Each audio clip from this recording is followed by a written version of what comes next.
Sebelum lanjut ke alur ceritanya, mohon bantu Mimin dengan cara like dan subscribe, biar Mimin bisa terus menghibur kalian.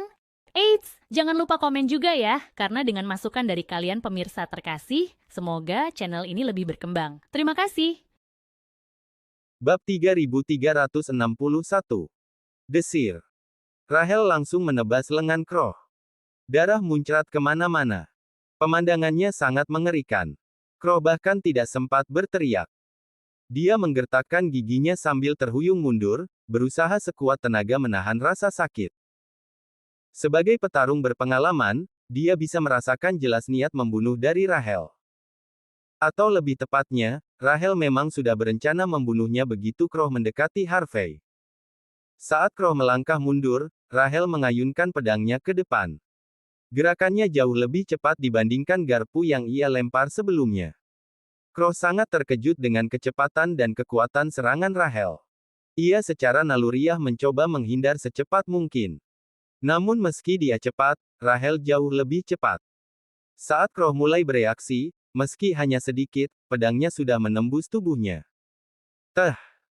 Kroh jatuh ke tanah, wajahnya meringis ketakutan, sebelum akhirnya menghembuskan napas terakhir.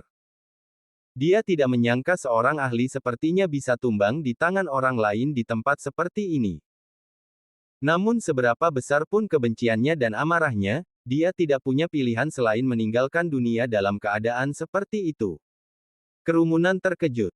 Mereka menatap Rahel dengan tatapan tak percaya. Dia jelas-jelas hanya gadis cantik. Tapi kenapa bisa sekejam itu?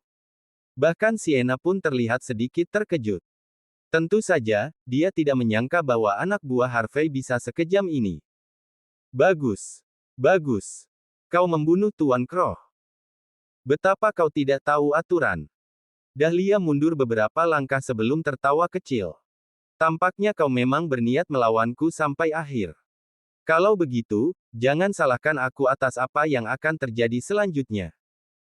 Tentu saja, kematian Kroh dan penderitaan Freddy merupakan pukulan berat bagi Dahlia. Sebagai nyonya keluarga, dia juga berada dalam posisi yang sangat buruk.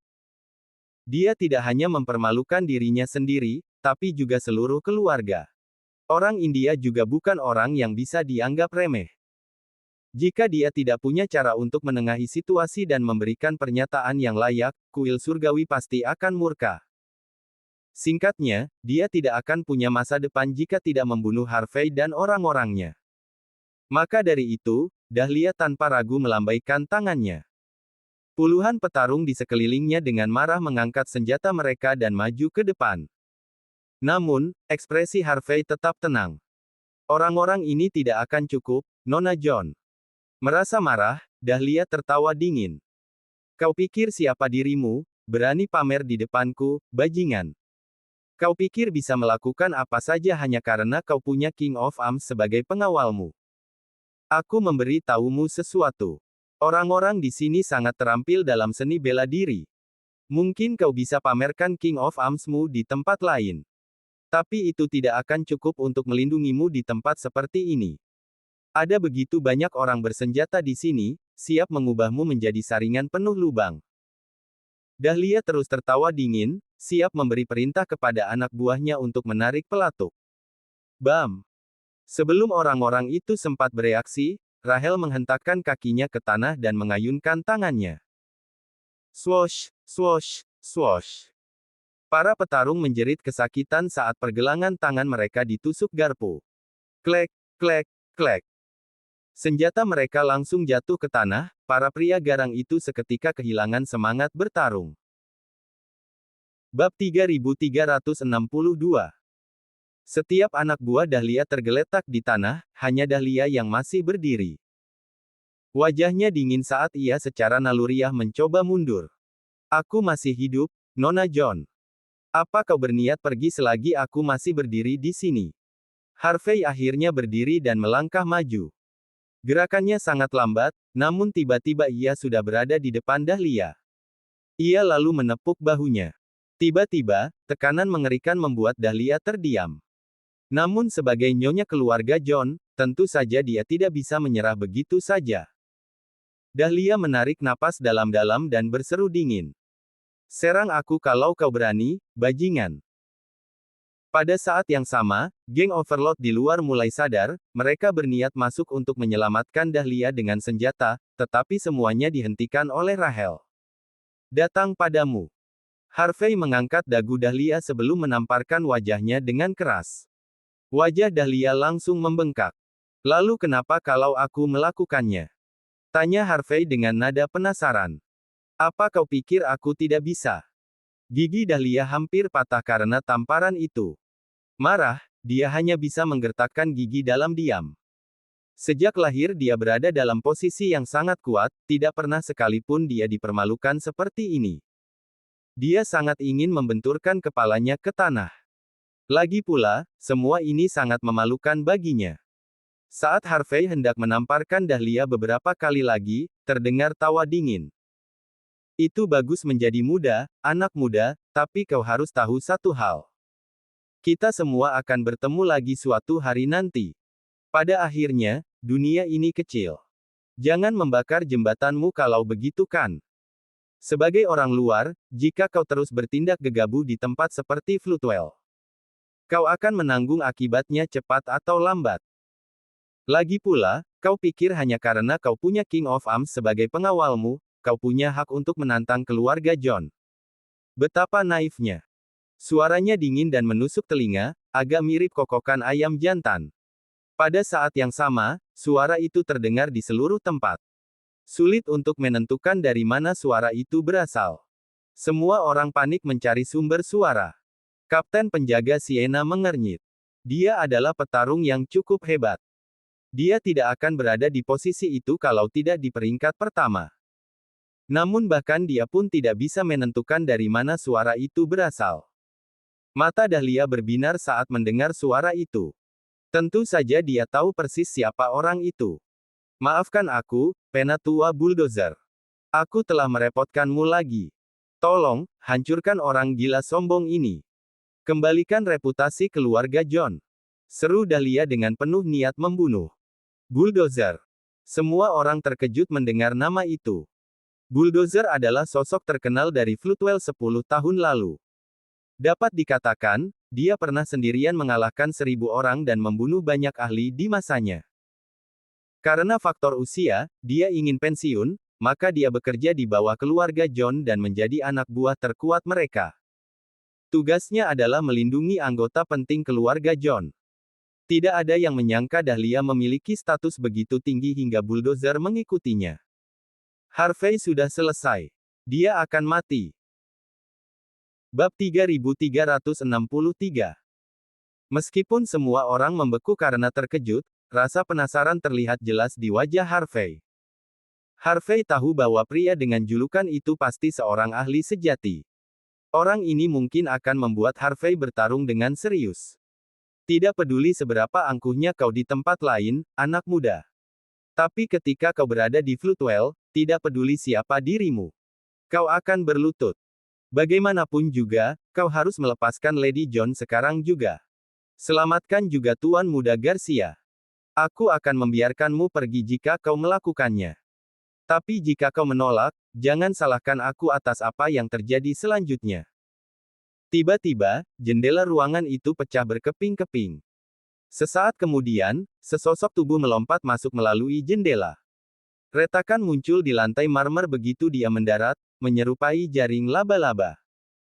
Cara masuk yang begitu mendominasi membuat kerumunan mundur beberapa langkah. Orang-orang India itu sangat terkejut. Mereka benar-benar percaya bahwa mereka tidak terkalahkan dalam seni bela diri, tetapi mereka terkejut melihat seorang ahli sehebat ini di negara H. Ahli seperti ini biasanya hanya muncul di novel dan film. Namun, sekarang dia berdiri tepat di depan mata mereka. Harvey menatap sosok Bulldozer dengan rasa penasaran. Dia tahu bahwa pria itu adalah seorang pria tua berusia sekitar 50-an.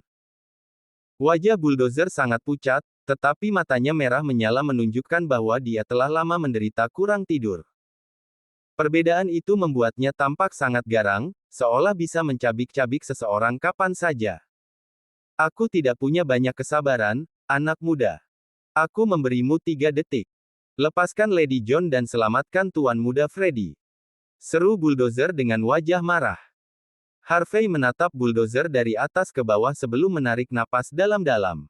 Maaf, tapi kau tidak cukup layak. Berani-beraninya kau. Dasar bodoh. Wajah bulldozer langsung menggelap, dia merasa benar-benar tidak dihargai. Sesaat kemudian, dia langsung menyerang Harvey. Pada saat yang sama, tangannya memerah seperti darah, dengan bau busuk yang menyengat keluar darinya. Ini adalah teknik legendaris, Bloodshot Hands. Siapapun yang terkena akan langsung terinfeksi, rasa sakit yang luar biasa akan melumpuhkan korban seketika. Sudah jelas, bulldozer ingin menunjukkan kekuatannya kepada Harvey dan membuatnya menyadari betapa jauh lebih kuat dirinya.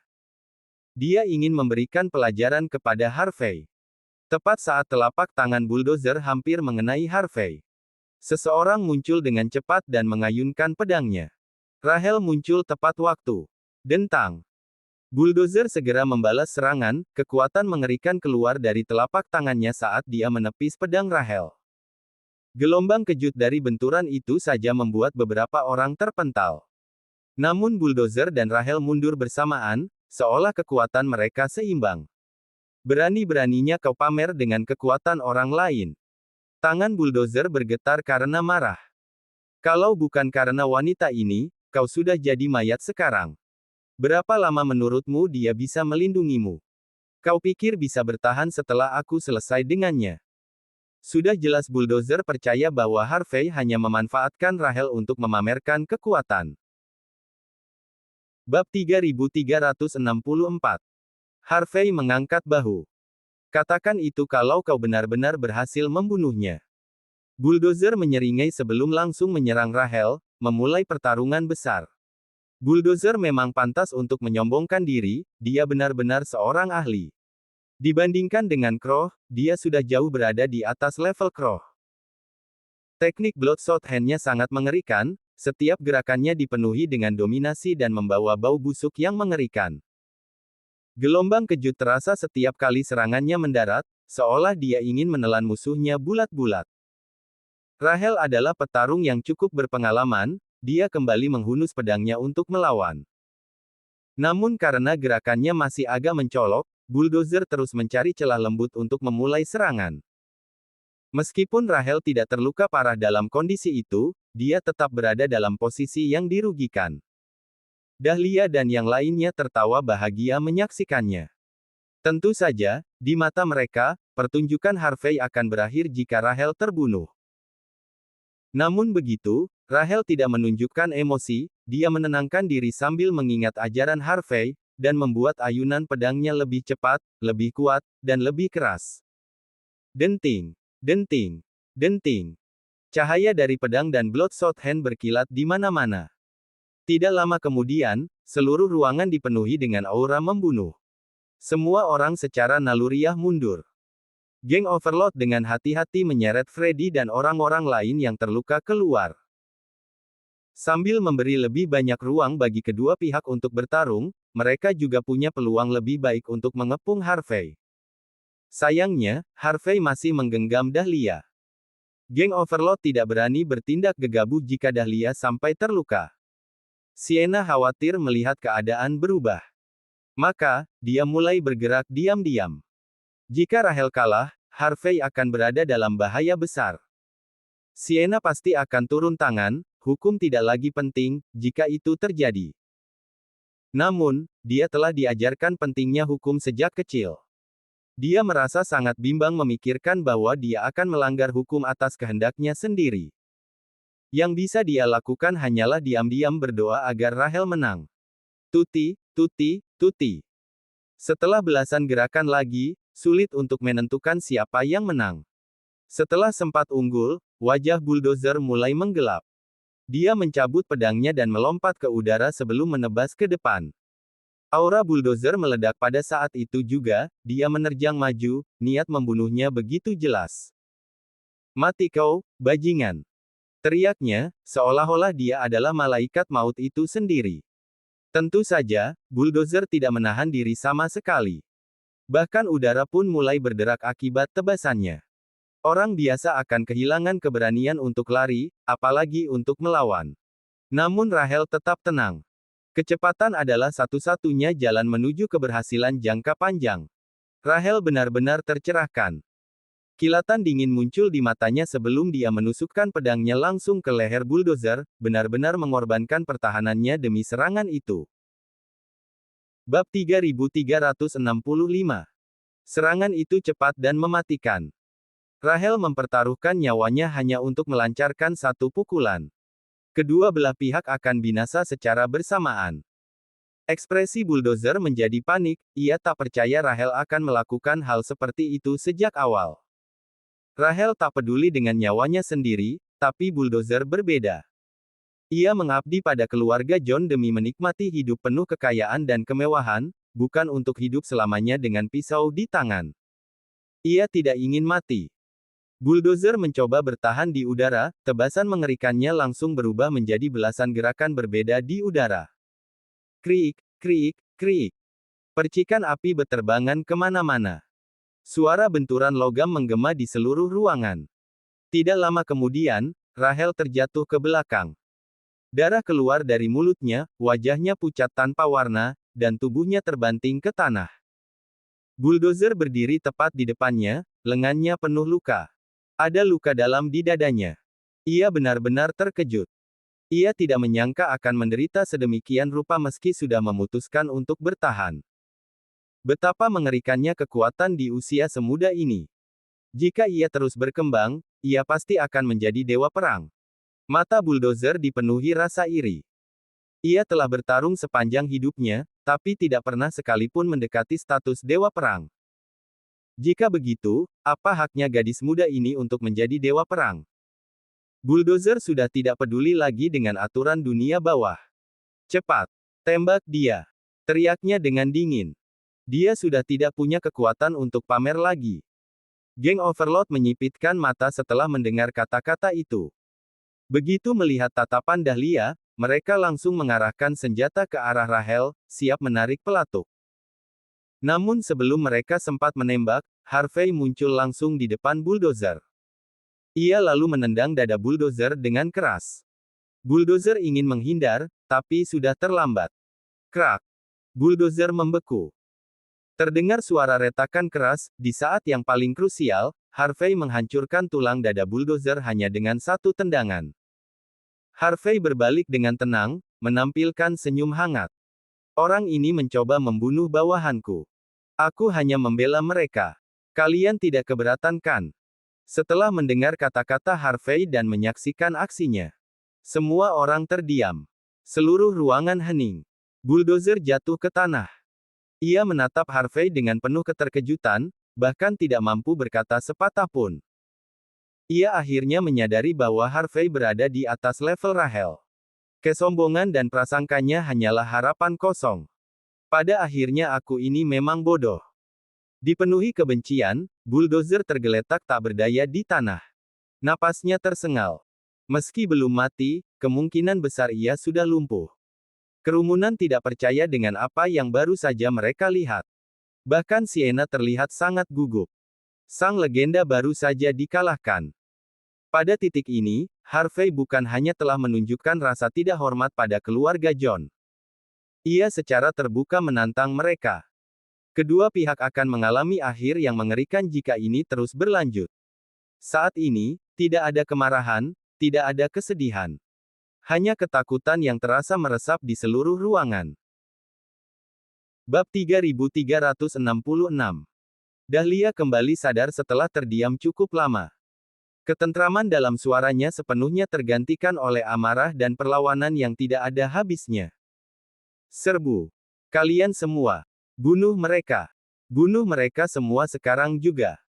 Dia tahu bahwa dirinya sudah selesai sejak semuanya dimulai. Tuan Muda Myers dan Crow telah tewas. Bulldozer nyaris tak bisa bergerak. Freddy dalam kondisi parah. Dia harus membayar mahal untuk semua ini. Mungkin dia harus menghilang dari Floodwell setelah insiden ini. Maka, dia memutuskan untuk menyeret musuh-musuhnya bersamanya.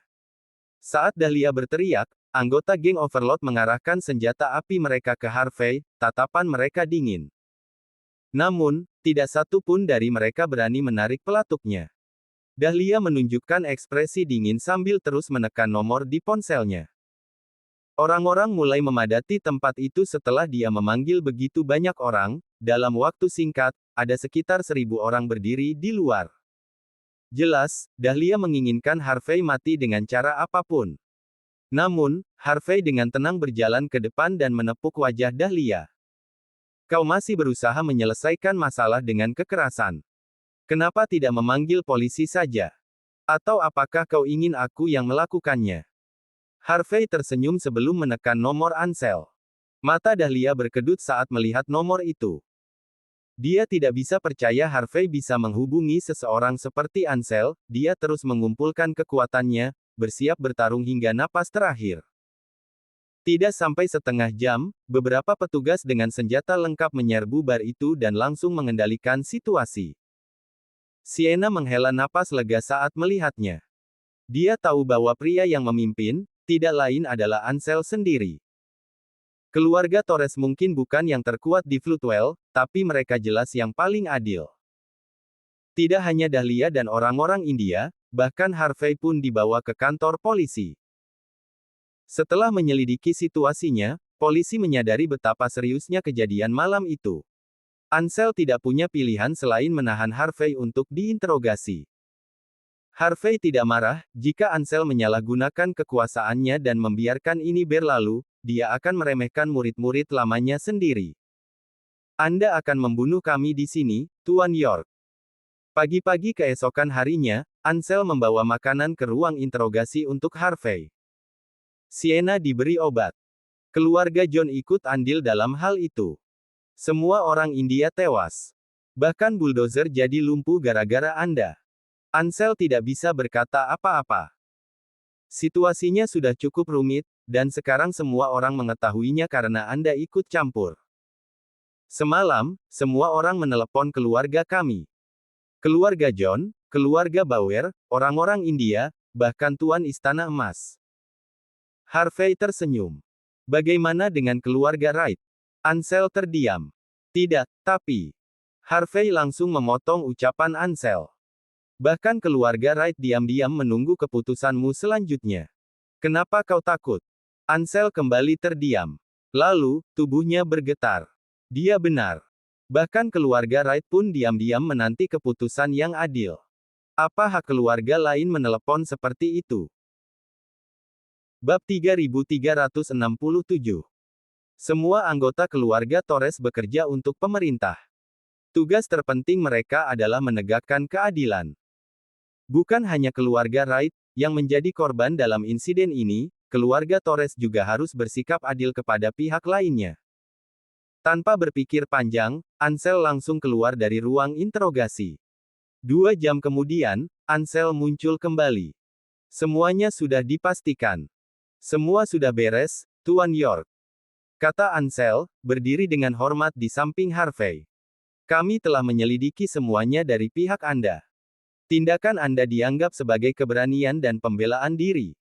Bukan hanya akan dibebaskan, polisi juga akan memberi Anda medali warga negara yang baik. Harvey menyeruput kopinya sambil mendengarkan kata-kata Ansel. Bagaimana dengan yang lainnya? Putri Wright adalah korban, jadi dia tentu tidak akan dikenai sanksi. Ia juga akan mendapat kompensasi yang layak atas insiden itu. Orang-orang India akan dihukum berat, tetapi karena kekebalan diplomatik, mereka sementara dibebaskan. Artinya mereka tidak diizinkan meninggalkan perbatasan dan harus datang saat kami memanggil mereka. Mengenai Dahlia yang menjadi kaki tangan dalam kejadian ini, dia harus ditangkap dulu agar kita tahu apa yang sebenarnya terjadi. Freddy adalah pelaku utama, tapi karena terlalu banyak mengonsumsi pil biru, dia terkena serangan jantung dan mengalami pendarahan. Dia mungkin sudah sekarat saat ini. Polisi tidak akan mengambil tindakan apapun sampai dia sadar. Semuanya dilakukan sesuai hukum. Ansel menarik napas dalam. Tidak mungkin menyenangkan semua pihak, tapi ini yang bisa kami lakukan saat ini. Tidak buruk. Harvey mengangguk. Setidaknya keluarga Torres tidak meremehkan insiden ini hanya karena keluarga lain terlibat. Dengan ini, cepat atau lambat keluarga Torres akan menjadi penguasa tunggal di Floodwell. Bos besar hanya akan semakin mempercayai keluargamu. Status keluargamu hanya akan semakin naik. Ansel tertawa pahit. Anda memang mengatakan begitu, tapi sekarang kami pada dasarnya berhadapan dengan semua kekuatan lain di sini. Sekarang mungkin belum terlihat, tapi orang-orang itu tidak akan ragu untuk melawan ketika kita mengalami kesulitan nanti. Harvey berdiri dan menepuk bahu Ansel dengan penuh semangat. Jangan khawatir, Ansel. Selama keluargamu terus menegakkan keadilan seperti biasa, maka tidak peduli apapun yang terjadi. Aku akan melindungimu meski keluarga Wright tidak melakukannya. Ingat itu baik-baik. Aku memang lebih berhati-hati sekarang, tapi aku tetaplah kepala instruktur. Cukup bicara. Aku mau kembali tidur. Aku belum menyelesaikan tugas dari Tuan Tua Torres, lagi pula aku harus ikut kualifikasi di KTT Longman. Harvey kemudian berjalan keluar dari ruang interogasi dengan jaket di tangannya. Ansel menghela napas lega. Dengan kata-kata menenangkan dari kepala instruktur, dia merasa mampu menyelesaikan masalah apapun selama keluarga Torres tetap berada di jalan yang benar.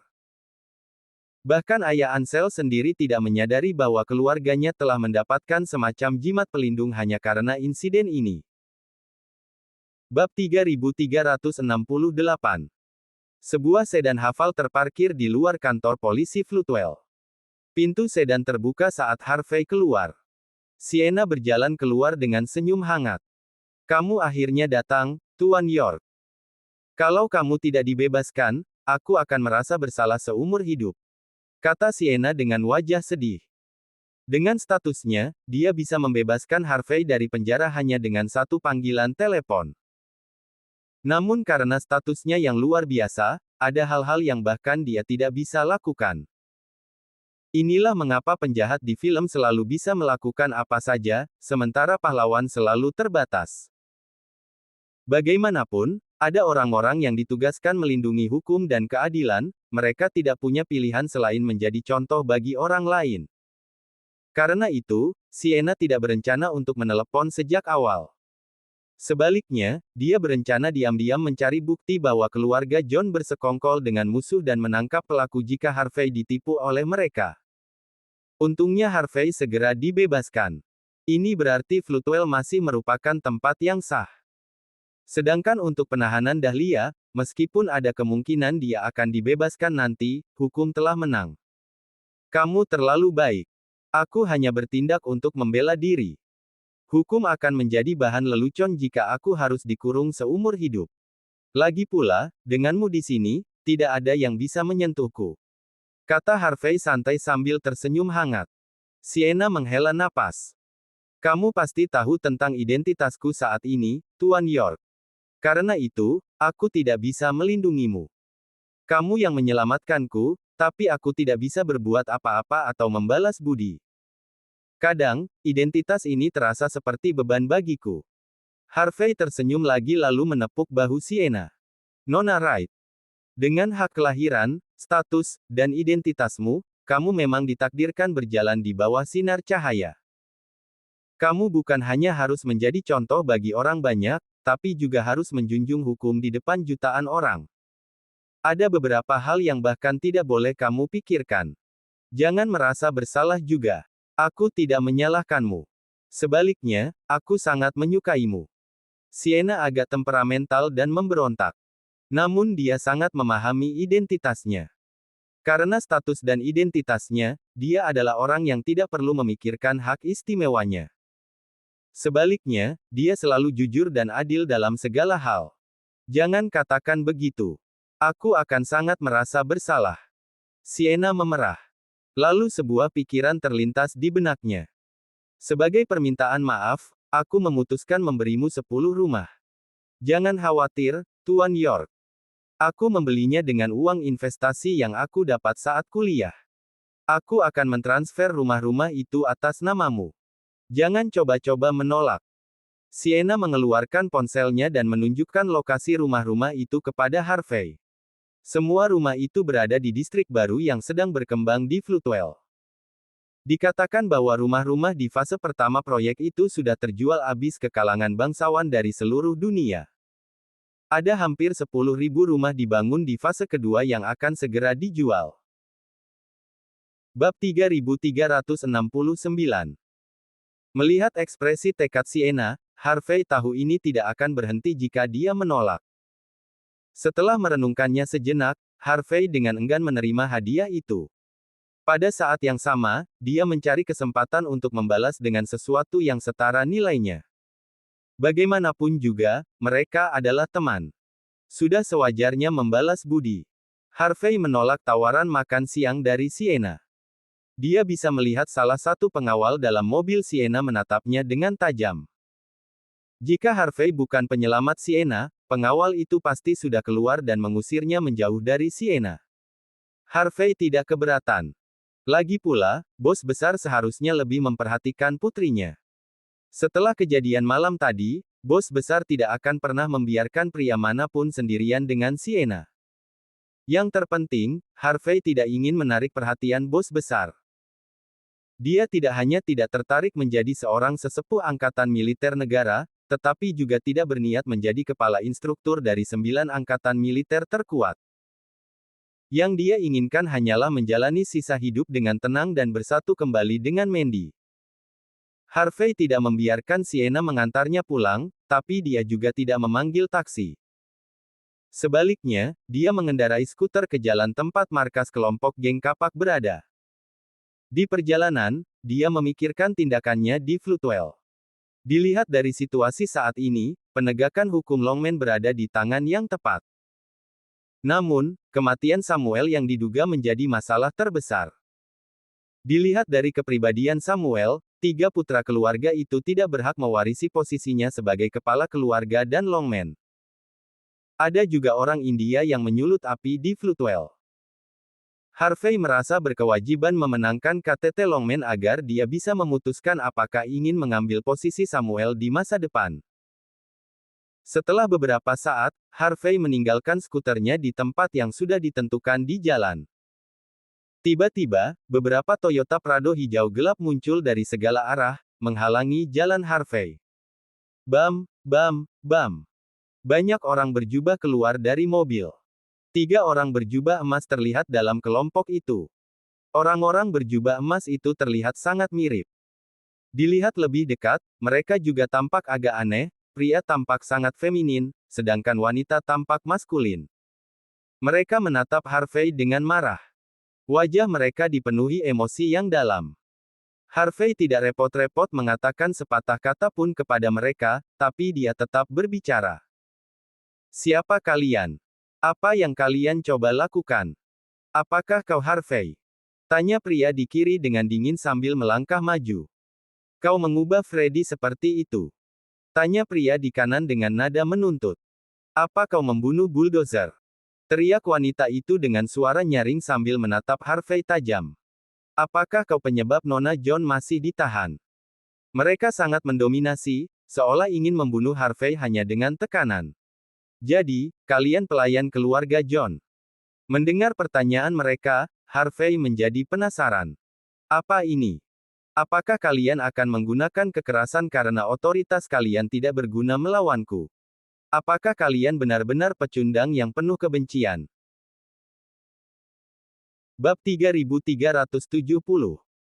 Harvey tahu bahwa insiden ini tidak akan berakhir dengan mudah. Namun, dia tidak menyangka keluarga John akan mengejarnya saat dia baru saja keluar dari kantor polisi. Tapi dari situasi ini, Harvey bisa tahu keluarga John sangat marah. Dari sudut pandang mereka, mereka benar-benar dipermalukan saat momen krusial mereka menjadi keluarga kelas atas. Mereka juga bekerja sama dengan orang India.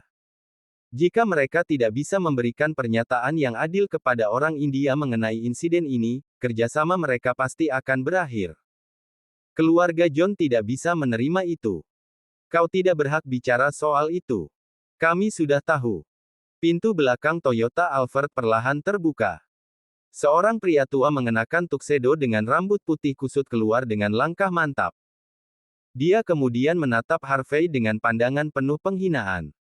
Ketika kau melawan keluarga John, kau harus tahu konsekuensinya. Tidak perlu takut. Kami bukan datang untuk membunuhmu, kami datang untuk melumpuhkanmu dan membuangmu ke kuil surgawi. Karena keluarga Torres tidak mau membantu kami. Kami akan melakukannya sendiri. Pria yang tampak seperti pelayan itu terlihat lebih menakutkan dibanding mereka yang mengenakan jubah emas. Dia adalah pelayan keluarga John. Dia adalah salah satu bawahan terbaik keluarga John, dan juga orang yang bertugas menangani Harvey hari itu. Harvey tersenyum tenang. Keluarga John punya talenta terbaik yang belajar di tempat latihan seni bela diri suci. Tapi apakah kalian tidak punya prinsip dalam bertindak? Kalian bahkan bekerja untuk orang India. Apakah Istana Emas tahu soal itu? Diam kau bajingan. Wajah pelayan John dingin seperti es. Kau pikir siapa dirimu? Orang luar sepertimu bahkan tidak punya hak mengkritik kami. Kau harus pikirkan cara untuk memberi kami pernyataan yang adil. Jangan menolak jika kau tahu apa yang terbaik untukmu. Jika kau patuh, rasa sakitmu akan berkurang. Kami akan mematahkan anggota tubuhmu dan membuangmu ke kuil surgawi jika kau berkelakuan baik. Tapi jika tidak, aku tidak segan mematahkan setiap tulangmu. Aku akan membuat hidupmu seperti neraka. Dan jangan harap penjaga cantikmu datang menyelamatkan. Kami datang karena tahu dia tidak akan datang. Bagaimanapun juga, kau akan mati. Mata pelayan John bersinar dingin. Kau tidak perlu percaya padaku, tapi jangan menyesal nanti. Aku ahli dalam menyiksa orang. Apakah kau tidak takut sedikit pun pada polisi? Bagaimana bisa kau tega mengabaikan nyawa manusia begitu saja? Tanya Harvey dengan tenang. Polisi. Pelayan keluarga John tertawa dingin. Polisi bertanggung jawab atas hal-hal yang terjadi di depan umum, tapi apa yang kami lakukan milik dunia bawah. Apapun yang terjadi di dunia bawah tetap di sana.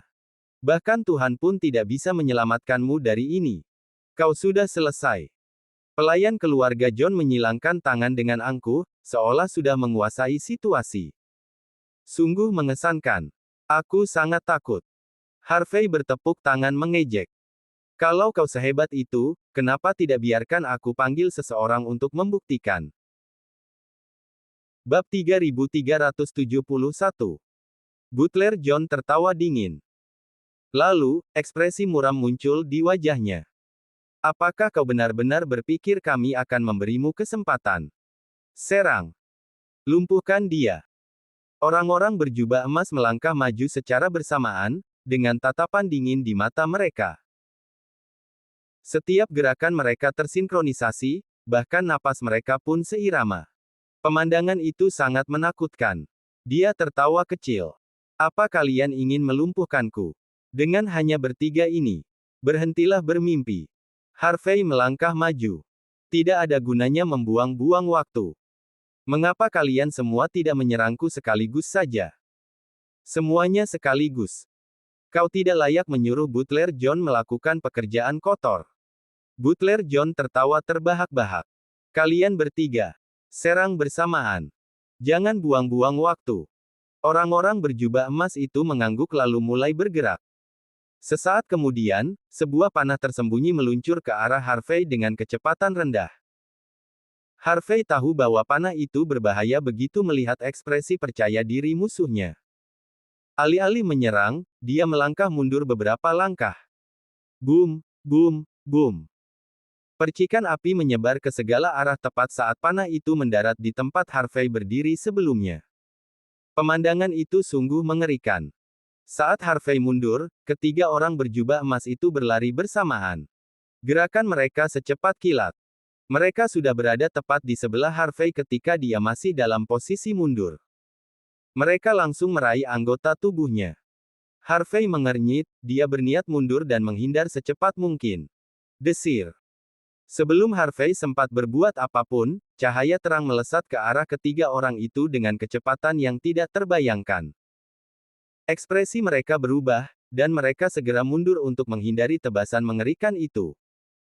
Meski mereka cukup cepat, pakaian mereka tetap robek. Bekas luka ringan tampak di tubuh mereka. Jelas bahwa mereka bisa saja terbunuh seketika. Butler John, yang berdiri di belakang sambil menyilangkan tangan, tidak bisa menyembunyikan kerutannya.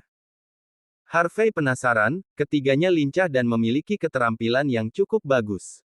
Mereka jelas adalah King of Arms yang terkenal. Namun, sosok misterius yang tiba-tiba muncul mampu mengalahkan mereka dengan mudah. Orang ini jelas jauh lebih kuat dibanding ketiganya. Seorang pria berpakaian kasual berjalan mendekati Harvey, pedang di tangan. Wajahnya serius. Apakah Anda baik-baik saja, Tuan York? Harvey mengangguk ke arah pria itu. Mereka mengatakan Anda tidak pantas ikut campur dalam urusan dunia bawah. Orang itu tidak lain adalah Ansel sendiri, hanya saja, saat itu dia tidak mengenakan seragam. Ansel tertawa kecil. Kalau begitu, mari kita ikuti saja permainan mereka. Lagi pula itu akan menghemat banyak masalah. Ucapnya pelan. Ansel menyipitkan mata ke arah tiga orang berjubah emas di depannya. Dia mengernyit. Tiger of the North Sea. Kalau aku tidak salah, kalian bertiga masuk dalam daftar buronan di negara H. Berani sekali kalian muncul di sini sekarang. Apa kalian pikir aku tidak tahu?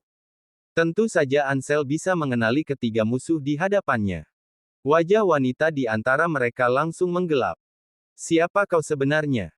Kalau kau tahu siapa kami, apakah kau masih berani ikut campur dalam urusan ini? Bab 3372.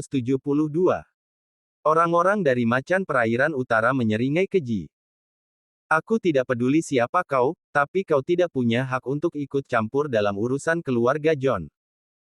Ansel melangkah maju dengan tenang sebelum mengayunkan pedangnya. Ayunannya tidak cepat, tapi pancaran cahaya menyerupai sinar bulan tampak terlihat. Ekspresi pria yang berbicara langsung berubah. Dia bisa merasakan bahwa serangan Ansel mengincarnya. Tebasan itu tampak sangat lambat di matanya, hampir sampai pada titik dia merasa bisa menangkisnya. Namun entah bagaimana, dia merasa dirinya lebih lambat dari tebasan itu. Apa artinya ini?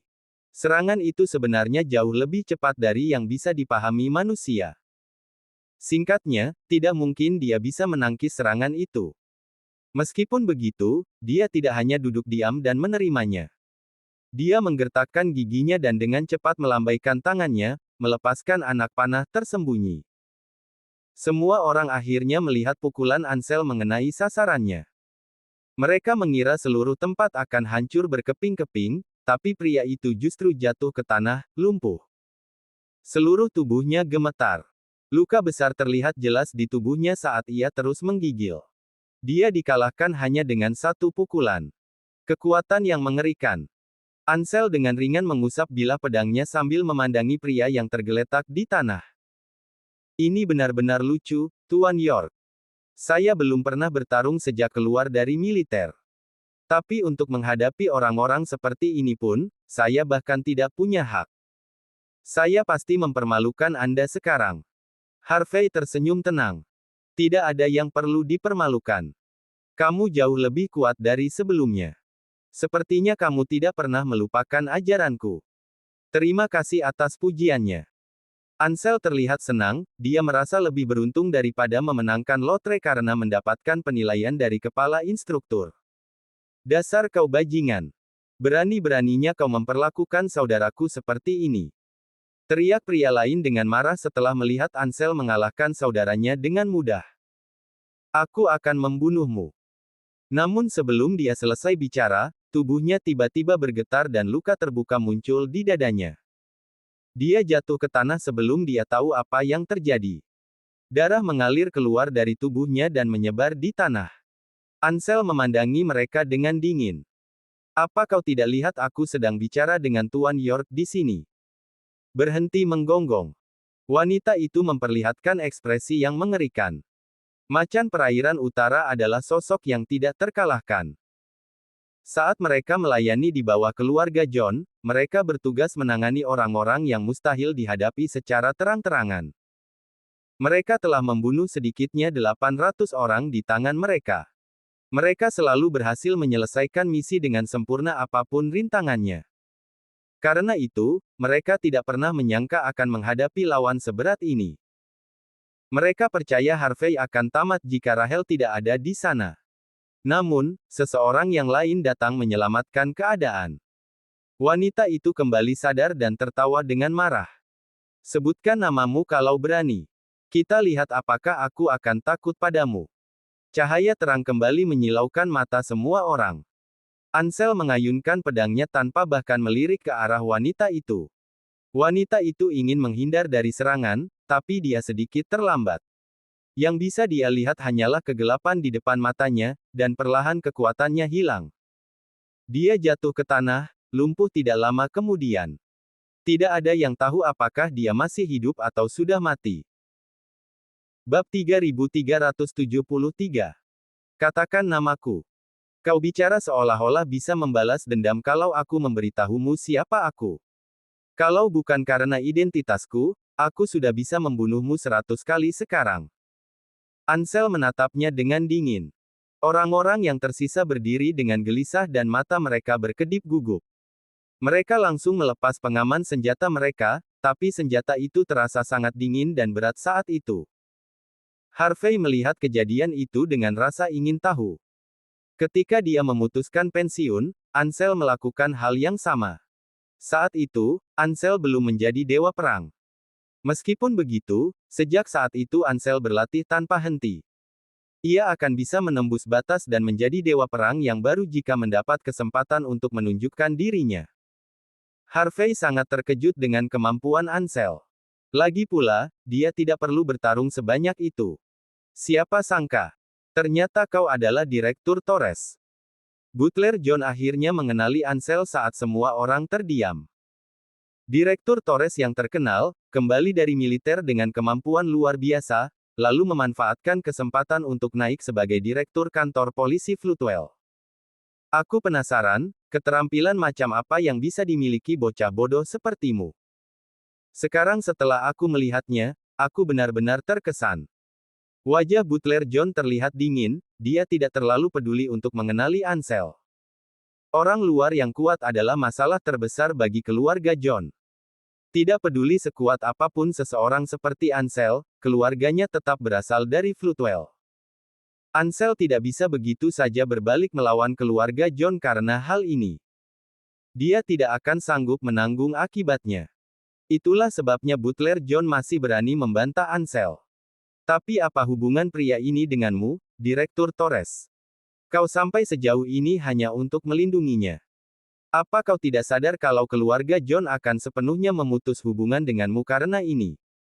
Mata Butler John sangat dingin. Aku harap kau menjawab agar aku tidak terus menebak-nebak. Katakan padaku apakah kau akan menunjukkan rasa hormat, atau justru menantang keluargaku.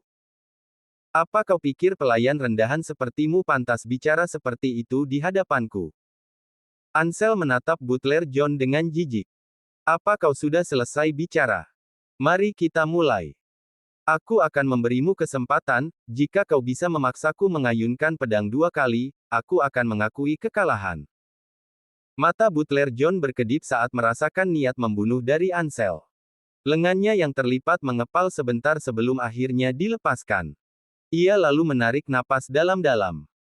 Kau bukan hanya Direktur Kantor Polisi Floodwell, tapi juga pewaris kedua keluarga Torres. Kau juga mantan anggota SWAT Camp yang legendaris. Aku tidak berani menantang seseorang sepertimu. Ekspresi kesal muncul di wajah Butler John. Aku menyerah untuk malam ini. Serunya, sambil menggertakkan gigi. Tapi aku tidak akan membiarkan ini berakhir begitu saja. Plak. Namun, Ansel tiba-tiba muncul tepat di depan Butler John dan menamparkan wajahnya. Butler John terlempar, menghantam Toyota Alphard. Dia tidak punya kekuatan untuk bangkit kembali setelah itu. Wajahnya kehilangan semua warna. Dia menggertakkan gigi, berusaha keras menahan teriakan. Dia tidak menyangka Ansel bisa sebegitu menakutkannya. Pantas saja Ansel berani menentang keluarga John. Apa maksudmu kita akan bertemu lagi? Wajah Ansel tak menunjukkan emosi. Katakan pada tuan mudamu bahwa aku yang akan menangani situasi ini. Katakan padanya, jika dia berani, datang langsung padaku. Bab 3374. 1 jam kemudian. Di aula samping rumah keluarga John, seorang pria tampan mengenakan setelan jas menendang butler John dengan kejam hingga terjatuh ke tanah. Benarkah Ansel mengatakan itu? Siapa yang memberinya keberanian? Apakah dia pikir dia bisa berbuat sesuka hati di sini hanya karena dia pandai bertarung? Apakah dia lupa bahwa pamanku melumpuhkan ayahnya hanya dengan satu gerakan? Apakah dia pikir dia bisa mengendalikan keluarga John hanya karena dia adalah kepala kepolisian Floodwell? Bodoh. Pria tampan itu menunjukkan ekspresi yang sangat dingin. Dia tak lain adalah tuan muda keluarga John, Elliot John. Dahlia adalah adik perempuannya. Setelah mendengar insiden tadi malam, Elliot sudah berencana untuk menangani situasi adik perempuannya dan sekaligus mengembalikan martabat keluarga mereka. Dia tidak peduli siapa yang sebenarnya salah. Jadi, dia memerintahkan macan perairan utara untuk bertindak. Dengan butler John, yang selalu menjalankan tugasnya dengan sempurna, ikut serta, Elliot mengira akan mudah untuk menaklukkan Harvey. Di satu sisi, keluarga bisa mendapatkan balasan yang pantas. Di sisi lain, kuil surgawi akan memiliki penjelasan yang adil. Namun, Elliot tidak menyangka bahwa para macan perairan utara akan dilumpuhkan. Bahkan butler John kehilangan semangat bertarung hanya dengan satu tamparan. Sampah. Kalian semua. Elliot yang marah lalu menendang orang-orang di depannya hingga jatuh. Keluarga sudah memberi kalian makan setiap hari. Kalian mendapatkan apa saja yang kalian minta. Tapi apa yang kalian berikan kembali saat keluarga membutuhkan kalian? Tidak ada. Tidakkah kalian mengerti bahwa yang lebih berani selalu menang? Meskipun Ansel adalah petarung yang menakutkan, bahkan jika dia adalah dewa perang ketiga yang legendaris, lalu kenapa? Kalian seharusnya bertarung sampai titik darah penghabisan. Kenapa kalian malah kembali dengan tubuh cacat? Apakah Ansel mencoba menakutiku, atau kalian ingin aku merawat kalian seumur hidup? Kita mengalahkan keluarga Torres 20 tahun yang lalu. Kita bisa melakukannya lagi sekarang. Maafkan saya, Tuan Muda John. Saya tidak berdaya. Butler John menunjukkan ekspresi menyakitkan sambil memegangi dadanya. Ini semua salah saya. Saya bersedia bertanggung jawab atas kegagalan ini. Saya kembali bukan untuk menyelamatkan diri, tapi untuk memperingatkan Anda. Saya tidak tahu hubungan seperti apa yang dimiliki Harvey dengan keluarga Torres, tapi mereka jelas-jelas melindunginya. Sebaiknya kita tidak melawan mereka secara terbuka. Kita juga tidak bisa menggunakan cara yang sama. Kita harus mencari orang lain untuk menghabisi mereka. Setelah ditampar, butler John menjadi jauh lebih tenang dari sebelumnya. Harvey terus-menerus tidak menghormati keluarga. Adikku dipenjara karena dia. Tapi sekarang kau menyuruhku untuk tidak melawannya. Apa hanya karena keluarga Torres? Siapa mereka sebenarnya? Mereka tidak punya hak apapun. Butler John tetap diam, dia hanya ingin menyampaikan pendapatnya. Apakah Elliot akan menerimanya atau tidak, itu adalah keputusan Elliot. Keluarga Torres bukan apa-apa. Tidak peduli seberapa kuat Colton, dia hanya seorang lumpuh sekarang. Tapi Ansel berbeda. Sebuah suara tenang terdengar dari pintu masuk. Aku menyuruh seseorang menyelidikinya. Ansel bergabung dengan SWAT camp saat dia bertugas di militer. Dapat dikatakan bahwa dia adalah legenda hidup dan pengawal pribadi kepala instruktur. Bab 3375. Seorang pria tua berusia sekitar 50-an melangkah maju dengan tangan terlipat di dada. Pria itu adalah kepala keluarga John, Gavin John. Dia adalah ayah dari Elliot, dan juga saudara dari talenta utama Istana Emas. Ansel tidak berarti apa-apa. Sekalipun dia adalah dewa perang, dia tetap tidak sebanding dengan Istana Emas. Namun, kepala instruktur itu tidak bisa diremehkan. Kita tidak sedang membicarakan perang Euro-Amerika, melainkan perang setelah Perang Dunia Pertama di Timur Tengah. Karena kepala instruktur itulah, para dewa perang dari negara lain bahkan tidak berani melangkah ke dalam wilayah negara H. Hal ini saja sudah cukup membuktikan betapa mengerikannya pria itu. Sebelum kita memastikan hubungan keluarga Torres dengan pria itu, akan sangat bodoh jika kita melawan mereka sekarang. Biarkan saja Ansel melindungi Harvey sepuas hatinya. Mengapa harus melawan pria yang punya begitu banyak dukungan demi seseorang yang bahkan tidak kamu kenal? Gavin menatap Elliot dengan tatapan pahit. Lain kali, gunakan kepalamu, bukan emosimu. Berhentilah mengatakan hal-hal bodoh hanya karena perasaanmu menguasaimu. Aku ceroboh, ayah. Tapi, Dahlia dikurung karena bajingan itu. Kata Elliot ragu. Freddy juga sekarat karena dia. Dan juga kegagalan malam ini. Keluarga John benar-benar dipermalukan. Kalau ini sampai tersebar, bagaimana kita bisa mempertahankan posisi kita sebagai keluarga kelas atas? Bahkan reputasi Istana Emas bisa tercoreng karena kita. Bab 3376. Elliot John merasa sangat marah saat memikirkan orang luar yang sama sekali tidak menghormati keluarga John. Bagaimanapun juga, dia selevel dengan 3 tuan muda dari keluarga Bauer. Dia lebih baik mati daripada tidak dihargai seperti ini. Itulah sebabnya dia begitu marah setelah mendengar insiden itu. Gavin John tersenyum kecil sebelum menepuk bahu Elliot. Tenang. Karena Ansel Torres mengatakan dia ingin melindungi Harvey York, kita harus menghormati itu, begitu juga orang-orang yang mendukungnya. Kita tidak akan menyentuh Harvey. Tapi itu bukan berarti orang lain tidak akan melakukannya. Harvey telah membuat Freddy Garcia menjadi lumpuh. Dia adalah bakat terbaik dari kuil surgawi. Katakan padaku, kalau dia benar-benar mati. Apakah orang-orang India, yang terus-menerus menderita karena Harvey, akan diam saja? Gavin menunjukkan ekspresi main-main saat menjelaskan situasinya kepada Elliot. Seorang bangsawan sejati seharusnya tidak hanya mengejar apa yang ada di depan mata. Mereka perlu melihat dari sudut pandang yang lebih luas. Dengan begitu, mereka bisa merencanakan kemenangan sejak awal. Kalau begitu, kita akan melakukannya dengan caraku. Wajah Gavin tampak serius. Hal lain. Pergilah dan beritahu Dewan Bisnis Barata dan keluarga Bauer sesuatu dariku. Keluarga John tidak akan lagi melawan Harvey. Ada hal-hal yang harus kita lakukan, tapi kita juga harus memastikan bahwa kita menjalankannya secara terbuka. Kita tetap harus menghormati keluarga Torres, bagaimanapun juga. Bab 3377. Pukul 9, di Rumah Sakit Umum Floodwell. Harvey York membawa beberapa buah yang dia petik sebelumnya saat mengunjungi Mandy Zimmer. Bagaimanapun, istrinya sendiri sedang terluka. Wajar jika dia begitu perhatian. Lilian Yates tidak tahan dengan Harvey, tapi dia mengerti bagaimana sikap Harvey. Setiap kali dia mengunjungi Mandy, dia selalu membawa cek besar hanya untuk membungkam Lilian. Lilian adalah wanita yang kejam, tapi setidaknya dia bisa memaafkan apapun demi uang. Karena itu, Harvey bisa tetap tenang saat berkunjung.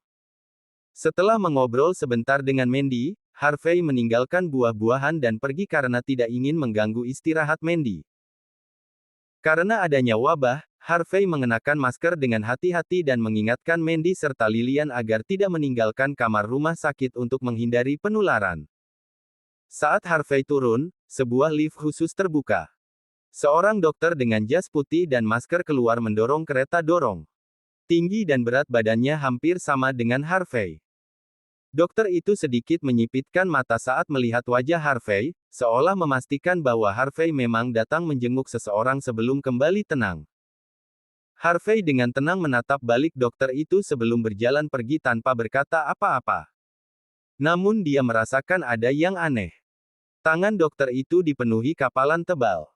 Jelas dia adalah seorang seniman bela diri. Meski dokter itu berusaha menyembunyikannya, Harvey masih bisa merasakan sedikit niat membunuh darinya. Dokter itu sengaja membuka masker saat pupil mata Harvey menyempit. Meski hanya sekilas, dia sudah tahu. Dokter itu sangat mirip dengannya. Harvey tidak terburu-buru keluar dari lift. Ia dengan tenang menekan tombol ke lantai 4. Saat lift tiba, dia dengan tenang berjalan kembali menggunakan tangga. Dokter yang mirip persis dengan Harvey itu mendorong kereta dorong ke ujung lorong. Di sana ada kamar rumah sakit VIP. Belasan orang India berjaga di depan pintu. Semua dipenuhi dengan niat membunuh. Masing-masing dari mereka tampak sangat brutal. Jelas, ini adalah kamar Freddy Garcia. Meskipun saat ini dia lumpuh, masih ada kemungkinan untuk menyelamatkannya. Untuk mencegah hal buruk terjadi padanya, kuil surgawi mengirim puluhan ahli untuk melindunginya. Mereka bahkan berhasil mendapatkan dokumen resmi untuk membawa senjata api melalui bantuan keluarga Bauer dan keluarga John. Dokter itu sama sekali mengabaikan para penjaga dan dengan tenang mendorong keretanya ke depan. Orang-orang India itu menatapnya dingin. Siapa kau? Apa kau dokter? Mana identitasmu? Secara alami, orang India sangat berhati-hati. Setiap dokter yang mendekati Freddy diperiksa dengan saksama. Bab 3378. Dokter itu tersenyum ketika orang-orang India mulai menginterogasinya. Jangan panik, semuanya. Aku punya identitasku di sini. Silakan lihat. Dokter itu mengeluarkan sebuah laptop dan menyerahkannya kepada orang India tersebut. Orang-orang India itu menghela napas lega setelah melihat tindakan dokter itu. Mereka benar-benar yakin bahwa dokter itu asli. Namun, saat orang-orang India lengah, dokter itu melambaikan tangannya, menjatuhkan semua kaleng dan botol dari troli. Bau menyengat perlahan menyebar setelah terdengar ledakan kecil. Beberapa orang India di depan tidak sempat bereaksi terhadap situasi tersebut. Begitu mereka menghirup gas itu, mereka langsung jatuh ke tanah sementara busa putih keluar dari mulut mereka. Orang-orang India lainnya berubah ekspresi sebelum mengeluarkan senjata api mereka. Jangan bergerak. Siapa kau? Dokter itu tetap tenang saat mendengar ancaman itu. Ia melambaikan tangannya sebelum sebilah pisau bedah meluncur keluar dari lengan bajunya. Ah! Teriakan kesakitan terdengar saat orang-orang India itu jatuh ke tanah sambil memegangi lengan mereka dengan ekspresi ngeri di wajah mereka. Saat semua orang India itu terluka parah, dokter tersebut menendang pintu hingga terbuka dan berjalan menuju Freddy. Puff! Kepala Freddy menoleh ke samping saat pisau bedah menancap padanya. Ia menghembuskan napas terakhirnya. Bajingan! Berani-beraninya kau melakukan itu pada Tuan Muda Garcia. Orang-orang India itu memaksakan diri untuk berdiri kembali. Mereka tidak bisa menggunakan senjata api, tapi mereka masih memiliki tangan kosong dan pisau belati. Mereka tahu mereka akan tamat jika tidak bisa menangkap pembunuh Freddy. Wajah dokter itu akhirnya terlihat jelas di bawah cahaya saat kedua belah pihak mulai bertarung. Salah satu orang India mengenali wajah itu. Harvey York. Kau bajingan. Berani-beraninya kau membunuh Tuan Muda Garcia. Beberapa dari mereka pernah melihat wajah Harvey di bar sebelumnya. Mereka semua terbakar amarah saat menyadari siapa dokter itu sebenarnya. Bang! Bang! Bang! Dokter itu merebut senjata dari seseorang dan menembak mati 3 orang India, lalu berlari menyusuri lorong sebelum melompat keluar jendela. Dari gerakannya yang lincah, jelas bahwa dokter itu adalah seorang seniman bela diri. Ia sudah melakukan hal semacam ini sejak lama. Bajingan! Orang-orang India lainnya terlatih-tatih menuju jendela dengan senjata di tangan, tapi sudah terlambat. Dokter itu telah lenyap dalam gelapnya malam. Cepat! Cepat! Periksa apakah Tuan Muda Garcia masih bisa diselamatkan. Orang-orang India itu berlari masuk ke ruang rumah sakit dengan gigi terkatup. Mereka melihat tubuh Freddy yang tak bernyawa begitu masuk. Dia mati. Dia benar-benar mati. Keringat dingin mengalir di leher mereka. Mereka bahkan tidak bisa berpikir jernih karena amarah yang meluap. Mereka akhirnya sadar bahwa ini adalah masalah besar. Cepat. Hubungi Frankie Garcia. Katakan padanya bahwa adiknya telah dibunuh. Malam itu ditakdirkan menjadi malam tanpa tidur. Dokter itu dengan mudah sampai di gang di luar rumah sakit. Sebuah mobil telah diparkir di sana untuknya. Bab 3379. Namun, begitu dokter itu duduk di kursi pengemudi, tubuhnya langsung membeku. Sebuah pisau bedah tiba-tiba diletakkan di lehernya. Selamat malam. Harvey York menampakkan kepalanya sambil menunjukkan senyum tipis. Saat dokter itu melihat wajah Harvey, dia tak bisa bereaksi terhadap situasinya. Dia tidak menyangka akan bertemu dengan orang aslinya. Dia dengan cepat mencoba meraih senjatanya dari sandaran tangan, tetapi tubuhnya kembali membeku setelah Harvey menekan pisau bedah itu lebih kuat. Itu tidak bagus. Harvey tersenyum. Kalau kau ingin meniruku, setidaknya usahakan lebih keras. Aku tidak akan mencabut senjata secepat itu. Tatapan dingin terlihat di mata dokter itu. Aku tidak ingin membunuhmu. Tapi karena kau sudah ada di sini, aku tidak punya pilihan selain mengirimmu pergi. Mengirimku pergi? Tanya Harvey dengan senyum. Karena aku berada di posisi atas di sini. Aku tidak peduli kalau kau membunuh Freddy. Tapi akan menjadi masalah kalau aku yang disalahkan. Harvey melihat seluruh operasi itu namun tidak berusaha menghentikannya. Lagi pula, dia tidak ada hubungannya dengan konflik itu. Dokter itu menarik napas dalam-dalam. Apa kau ingin menangkapku hidup-hidup? Apa kau pikir kau bisa melakukannya? Tanya dokter itu dengan nada dingin. Apakah sesulit itu? Dia tersenyum. Apa kau pikir bisa menghindar hanya dengan bicara? Kau akan mati kalau aku menekan sedikit lebih keras. Atau kau pikir aku akan membunuhmu kalau kau terus mengoceh? Selain itu, kau cukup setia. Sayangnya, aku belum ingin kau mati sekarang. Harvey menepuk tubuh dokter itu dengan tangan satunya. Dalam sekejap, rasa lemas langsung menyebar ke seluruh tubuh dokter itu. Seseorang yang pernah membunuh banyak orang yang menentangnya kini merasa tidak berdaya, seperti seekor domba yang tidak bisa berbuat apa-apa. Harvey kemudian menarik pisau bedahnya dan menatap dokter itu. Apa kau bekerja untuk keluarga John? Dia menamparkan wajah dokter itu, membuatnya memuntahkan racun yang hendak ia gigit. Mata dokter itu terus berkedut. Dia berniat mengakhiri hidupnya sendiri setelah menyadari bahwa Harvey telah melumpuhkannya. Namun dia tak menyangka akan digagalkan juga dalam hal itu. Cukup bicara. Bunuh saja aku. Jangan sombong. Kau akan menyesal telah menantang orang yang tidak seharusnya kau lawan. Dokter itu mendongakkan kepalanya, menjaga sisa-sisa harga dirinya. Ayo, cepat lakukan. Membunuhmu. Harvey tersenyum tenang. Kenapa aku harus lakukan itu? Kau adalah bukti hidup. Aku harus menanyakan dari mana kau mendapatkan wajah itu dan kenapa kau membunuh Freddy. Tenang saja. Aku akan membuatnya cepat. Ada seseorang yang akan melakukannya untukku.